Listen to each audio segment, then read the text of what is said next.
রংপুর আইন কলেজের দুর্নীতি, অনিয়ম ও বৈষম্যের প্রতিবাদে মানববন্ধন করেছে শিক্ষার্থীরা। দুপুরে রংপুর কাচারি বাজারের সামনে তারা এ মানববন্ধন করেন।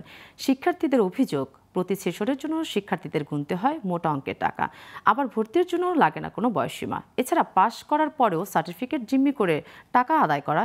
কলেজের অধ্যক্ষ জানালেন, বেসরকারি প্রতিষ্ঠা হওয়ায় শিক্ষার্থীদের টাকা দিয়ে শিক্ষকদের বেতন দেওয়া হয়। তিনি আশ্বাস দেন, শিক্ষার্থীদের কোনো সমস্যা হলে পদক্ষেপ নেবে কর্তৃপক্ষ।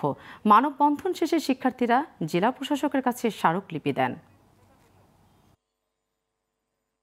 আমাদের জাতীয় বিশ্ববিদ্যালয়ের আন্ডারে রংপুর আইন কলেজ যেহেতু অধিভুক্ত, তারা জাতীয় বিশ্ববিদ্যালয়ের নিয়ম ফলো করবে। তারা সেই নিয়ম ফলো না করে তাদের নিজের খেয়াল খুশি মতো তারা তাদের ভর্তির ডেট দিচ্ছে, ফর্ম ফিল আপের ডেট দিচ্ছে। এভাবে তারা আমাদের কাছ থেকে আগাম টাকা নিচ্ছে। অতিরিক্ত হচ্ছে যে ফর্ম ফিল আপের টাকা নিচ্ছে এবং সেটা ফর্ম ফিল আপ শুরু হওয়ার আগেই নিচ্ছে।